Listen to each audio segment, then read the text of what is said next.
everybody, and welcome back to the Marketer's Blueprint podcast. I, of course, am your host, Nathan Gibson, and yet again, I have my partner in crime, Gabe Arnold, here today. Gabe, how's the week been for you?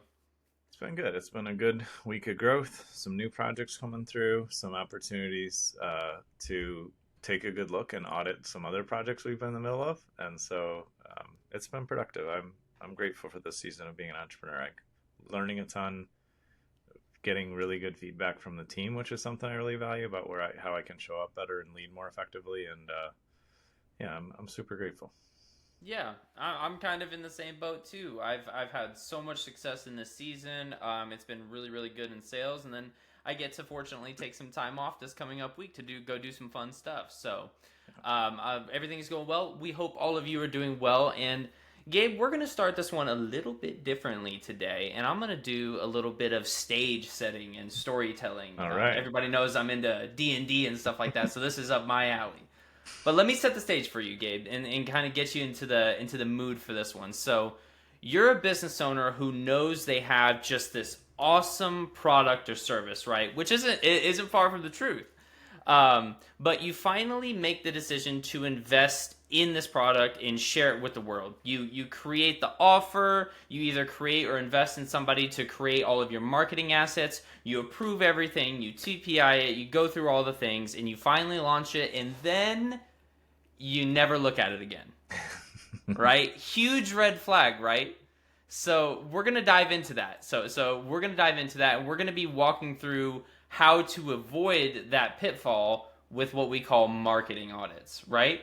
And so that story that I set up is how a lot of business owners feel, right? They put so much time and effort into building, optimizing, rolling out, and then after they roll it out, it deflates, right? And they never look at it, they move on to the next. It's kind of like the entrepreneur type of thing. So, Gabe, what are marketing audits and why are they so important?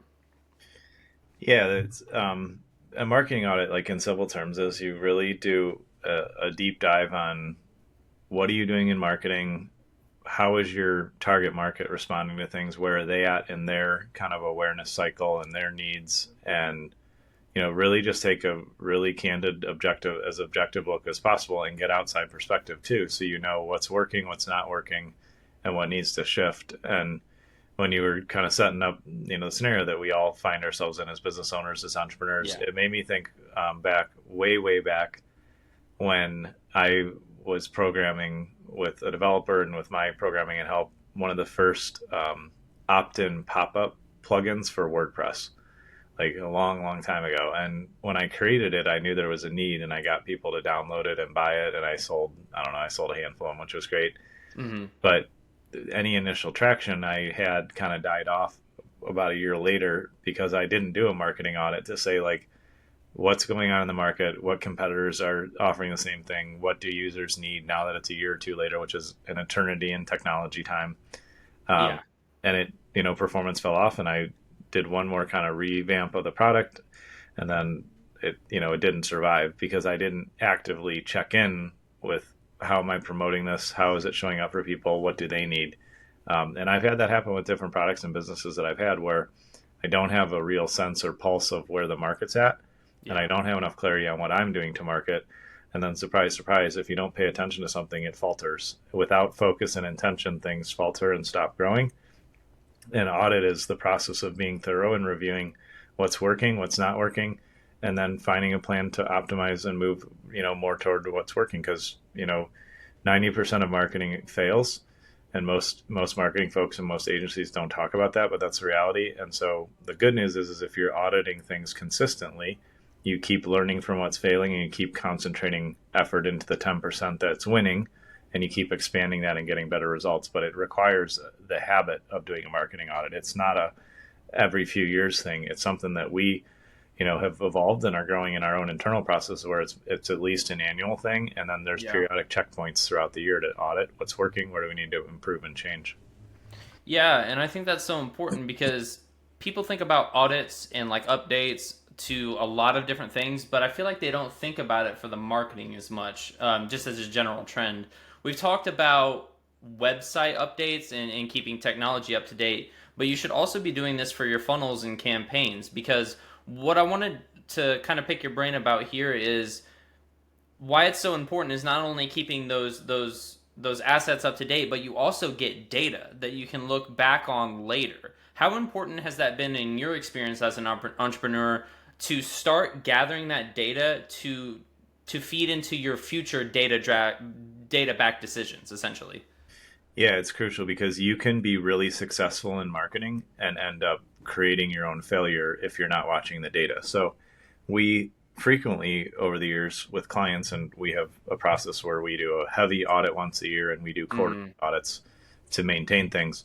But there's been frequent occasions where we've launched a really successful pay-per-click campaign. It blows it up, it generates great leads, and then 6 months, 9 months, 12 months into it, that core campaign starts to falter. It may not yeah. deliver leads. The brand reach may start to slow.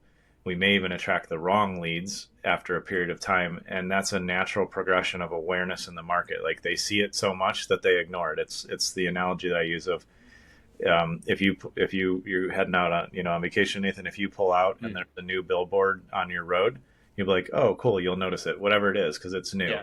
But if they leave it there for 3 or 4 months, you won't even be able to tell me what the billboard is about after you've seen it 100 times or whatever. And that's just normal psychology.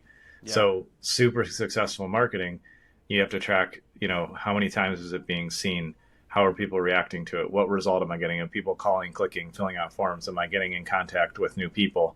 And then when the performance drops, it's not that the campaign or the marketing was bad or Right. ineffective. It's reached a life cycle, change or end of life cycle. And then you get to reinvent how you package the same offer. And that you can't see that if you don't look at the data, if you don't audit things, and you're not actively watching your day-to-day performance and then zooming out and saying, what did the month look like? What did the 3 months look like? What did 6 months in a year look like? So you can start to identify shifts of behavior in your market. Yeah, and you can identify trends and all sorts of really key information that both the good and the bad, right? Like you can see what ads performed really well, what campaigns really spoke to people, what caused more people to reach out, and then the ones that stayed stagnant for a while, and you can use that data for really years to come. So, what would you say, like, if you had to give some tips or some advice to people who have like had marketing campaigns running for a while and are considering doing an audit? What are some things that they should look out for or keep an eye on to change if it comes back with data that's not exactly where they want it to be? Yeah, first taking the zoomed out holistic view is important. So take a look and look at the basics and look at what you are doing and add to this list. But say, all right, like what are we doing in email marketing? What are we doing with social media? Do we have any search engine optimization organic going on? And then what other paid channels of pay-per-click traffic from Google or Facebook or other ad platforms? And are you doing direct mail or traditional media? If you're doing a whole Mm-hmm. spread, not everybody's doing that whole spectrum, but list out what you're doing first, and then go deeper and start to look at like, is social media reach consistent, growing, or shrinking? Who's following, engaging? Are we getting the next level of engagement, like we talk about on the show, Yeah. conversations and direct messages? And look at that. Then look at your website, your email marketing. Like, do a deep dive and say what's working, what's not working, what am I seeing for traffic and impressions, and kind of just comb through it. And when you start zoomed out and you see here's all the components of marketing, and then you zoom into each component and audit it, and in today's age you can go into ChatGPT and say here's what I'm seeing for impressions or clicks, and you can Yeah. get some basic knowledge and intelligence even if this isn't your primary skill or focus, and then put all the components together and then zoom out again. Because something as simple as like running a really strong brand campaign with pay per click will increase your organic search on your website, so that Yep. things play together. And so that marketing is not a single channel or single activity. It's how you show up as a brand, who you are as a company, and how you communicate that honestly, what kind of offers you're making. Like there's some complexity to it. Yeah. And so in doing the audit, you can start to see what's happening in a zoomed in kind of microcosm level. And then if I zoom out, what's the macro holistic view? Because Mm-hmm. there's a lot of correlation and tie throughs between channels, and you want to see if this is shifting, is this getting better, or this is shifting and now this is shifting down too. Like you got to look at it in detail, and also like from the abstract zoomed out view when you walk through that process. Yeah, and that gives you a really multifaceted angle to look at these marketing campaigns. There's a couple things I wanted to say too. It's like when you had these marketing campaigns that you've had for a while, you should view it, if it's not working or not performing well, you should really take a look at it. Think about if your washer, right, or your dryer or your refrigerator stopped working or just wasn't quite working right. Say your refrigerator started making a buzzing noise, right? It's still doing its job, but there's something wrong with it. You're not going to just ignore that, right? You're going to be sitting on the couch and hear that and you're like, "Man, I really need to take a look at that." You can view your marketing campaigns in the same way. If there's something that's just not quite landing, you should notice that and take a look deeper why. Like you said, you can zoom out and you can even go to that granular level. Another couple of things I wanted to touch on is, you know, what are I just had something in my head. The editor's gonna have to cook this out because I just had something on my mind and I completely spaced it. That's all right. You It was a question I was gonna ask you. Oh my gosh. I got something to roll with if you want me to. Yeah, let's just roll from there, and maybe I'll think about it. Dang it. Yeah. With the great thing about being intentional and having a habit and, discipline of doing consistent marketing audits is that you can identify where your marketing has started to falter or break. And what's important to remember is if you've done your market research and you've surveyed your customer base and you've done the deep dive and you know who you're serving, like we talk about market research as the foundation of marketing. If you've done that and you put together an offer where you've got this ad, whether it's digital, physical, whatever, you have an ad and then people are engaging and then you get to sell them your products and services and serve them well. If that performed for any reasonable amount of time, I would say like 3-6 months minimum or a year or more. Mm-hmm. If that's performed for a season and then things falter and stop, the important thing to remember is not to change your whole offer and the whole delivery of what you actually give somebody, but to realize that the billboard has become invisible. That people have driven by it too many times, or what used to be a catchy curiosity angle of like, winter is coming, so get your furnace checked out. That won't work in spring, obviously. Like that's right. But switch it and say like, now's a good time to get your furnace cleaned and your ducts cleaned and do service so that you're not, worried about wintertime. Like when a consistently performing offer drops off, it's about repackaging and restating the front side to create new awarenesses or no depth of awareness, and don't mess with the back end if it was working.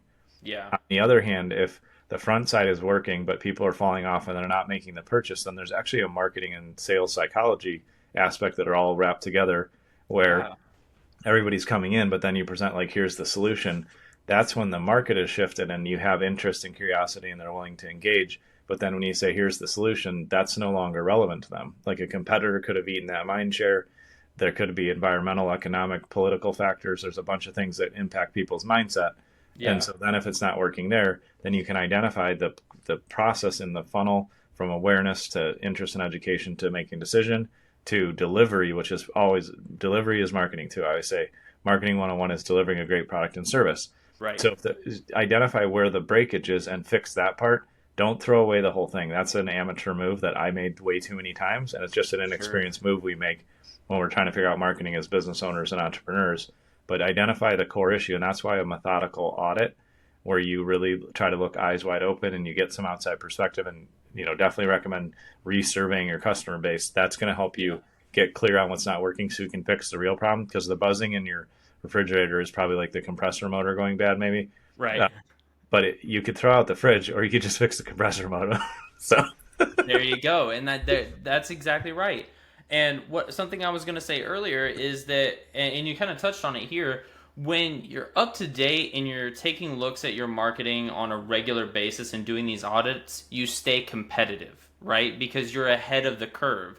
And we're in an environment these days where I would argue to say almost any industry that you're in, it's likely a competitive market, unless you have something, I suppose, super incredibly niche, but you're oftentimes competing. That's what our whole PPC and SEO department does, is compete with other people on Google to get your search rank higher.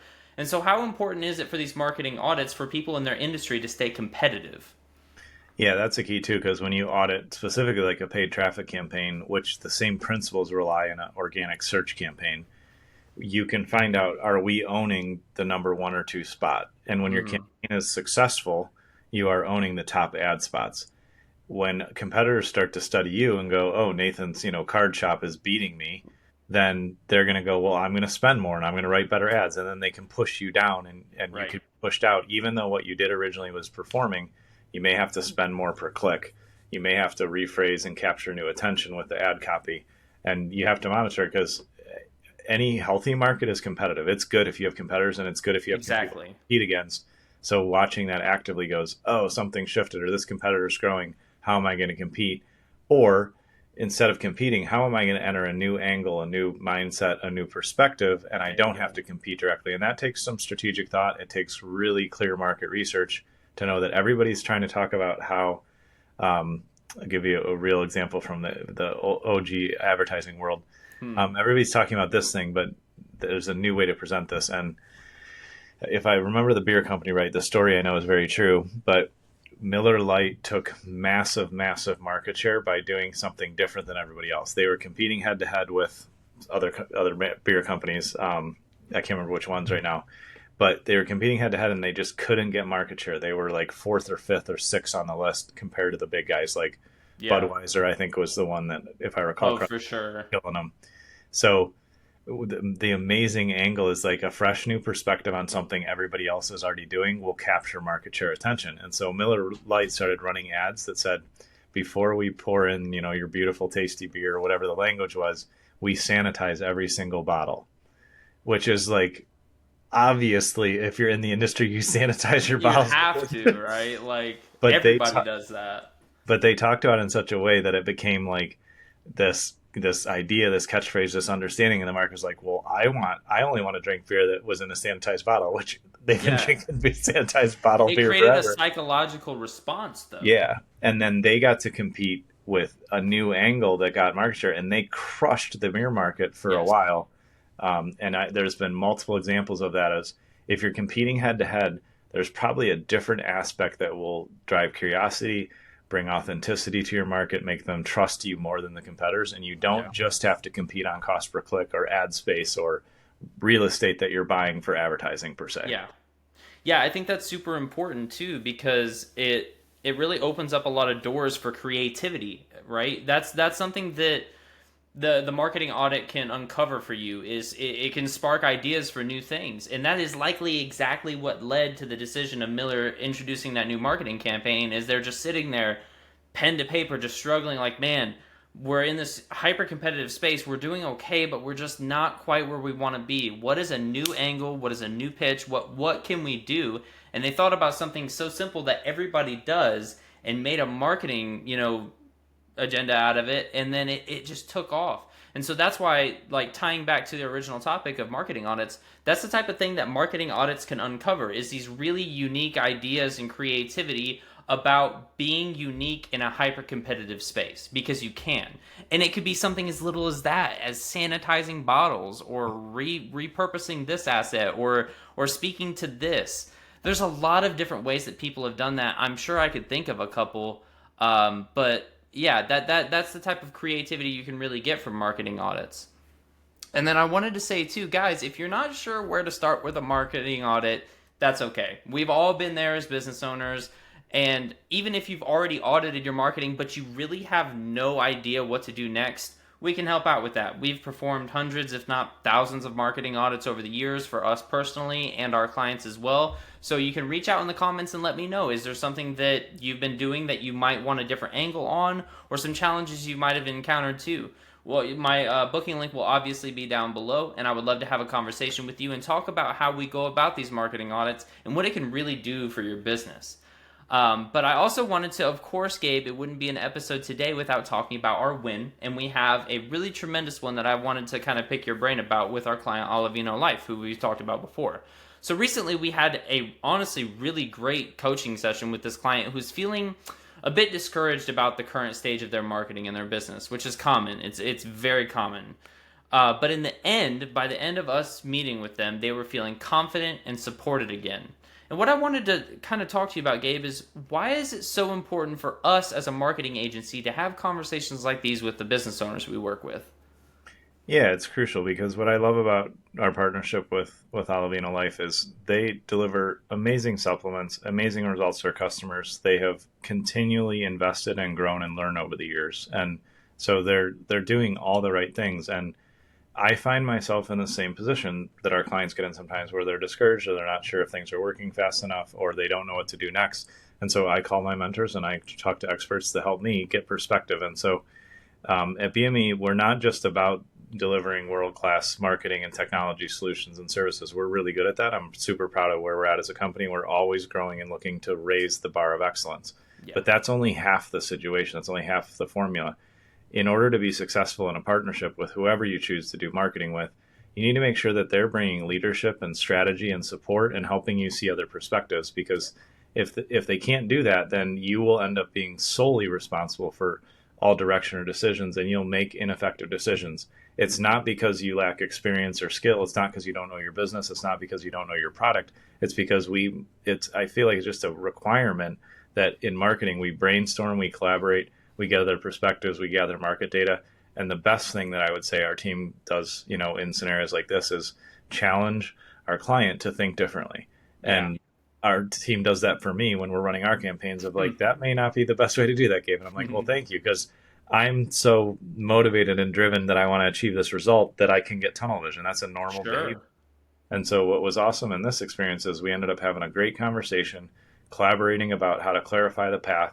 We created leverage in their business model around how they're advertising, and they're stabilizing in such a way that they're going to be in a season here where they're going to be able to scale and grow. And ultimately, they have a lot of different opportunities in front of them. But the biggest thing is they need to be able to attract customers at a positive ROI, and we're building that with them. And when we start out in marketing, we don't always have the visibility or the right team to help us build profitable marketing. But that is our number one focus with our clients: is marketing should be profitable. And if it's not, then we need to re-strategize. We need to audit and change. And that comes up. We help our clients do that because the seasons of business, can be up and down. There's challenges, but we watch what's working. When things slip, we re-audit, readjust. And that way we maintain that winning approach, year over year with our clients. Yeah, and I really love that. And to dive just a little bit deeper into this specific experience, even before diving into the strategy with them, they made it super clear that they appreciate our team's responsiveness and showing the trust that they have in us. Yeah. And I think one of the most important parts about this is they felt heard and supported. And it really made the difference in this conversation, because it's not just us telling them what to do or them being upset or frustrated. This is a collaboration. We're working on this together, and we care about the success about their project. And they feel that, right? They feel that amount of leadership. And so I just really love that. And you know why, right, Gabe? It's because relationships first. That's our first guiding principle for a reason. And so anytime one of our clients come to us with struggles or frustrations or confusion, we always put the relationship first and make sure they're assured that we're going to take care of them. We're going to come at this together and craft a path forward. And so I love that we got to talk about them again. I love them. And so, guys, if you like the video, throw it a thumbs up for us. It really helps us out, especially over there on YouTube, and then share it with your friends. We always love to have more people check out the podcast and talk about what's going on in the marketing and technology world. And then if you'd like to, throw us a subscribe over there on YouTube. It helps out a lot. We put out a new podcast every single Friday, and we would love to have you guys join the family. Also, again, if you guys want a dedicated team of experts to have winning interactions like these where we show just how much we care about your project, book a call with me. I would love to understand a little bit more about what successes and challenges you faced in business, especially as we get a little further into 2025. And then finally, guys, we have our free newsletter where we put out awesome tips and resources every single week, and also strategies to help grow your business, and there will be a link for that below. And so, of course, as always, Gabe, it's a pleasure to have you again with me here today, and we will see all of you next time. See you, everyone. Bye-bye.